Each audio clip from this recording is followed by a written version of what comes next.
So the big issue here is the issue between legal force and excessive force, right? And you have to differentiate between the two issues. For a citizen's arrest to be lawful, any force used must be reasonable given the circumstances. So several courts have held that tackling a fleeing trespasser can be seen as reasonable if it helps to secure an arrest. So what happened here was fairly simple as far as I'm concerned. You've got Bobby Wagner out there playing a game, minding his own business, and you see this guy Taylor out there on the field running around with a smoke device. It's letting off smoke. It might explode. It might injure somebody. So he made the decision, when security couldn't catch this guy, to do what was reasonable and tackle him and stop the terror. So Taylor is claiming that he is thinking about filing a civil claim for damages against Wagner. So what kind of damages can he seek?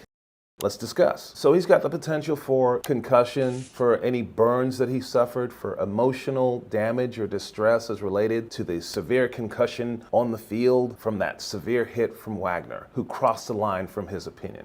Bullshit. Were Wagner's actions reasonable, right? Fortunately for Wagner, California law allows for a citizen's arrest where your actions are reasonable in taking down a threat in a reasonable fashion. When you've got someone running on the field, creating havoc, potentially injuring others, and the force that you use is reasonable, that's going to completely undermine, in my opinion, Taylor's lawsuit. Let me tell you why I believe that Taylor's going to be unsuccessful with a claim of this nature. First of all, in my opinion, he was trespassing. He was running around on a field which is unauthorized on property that he does not own. That, according to the law, is trespass. So Taylor thinks he's going to be successful because, hey, I'm this little guy going up against a big bad football player who knocked me out on the field. Well, let's take a look at that. The issue is, was the force used by Wagner reasonable? So since security was unable to detain him, he was running around with smoke and posed a potential danger to the public at large,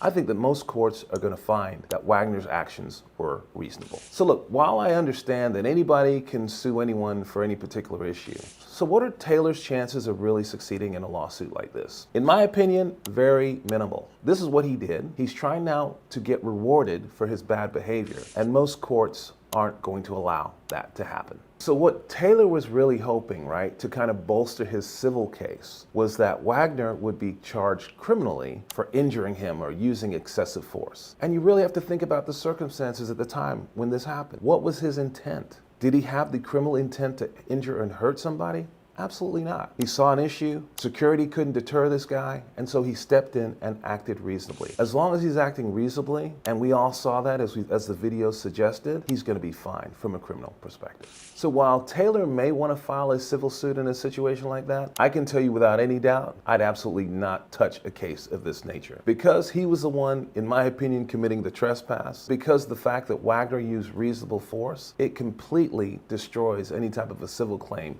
that he thinks he has. He's the one who initiated it. He's the one who created this situation. And people should not get rewarded by juries for their bad behavior. And other lawyers who look at this case are probably going to reach the same conclusion, right? Okay, so when you look at other precedential cases that have come before that are similar in nature, they are very unsuccessful in court.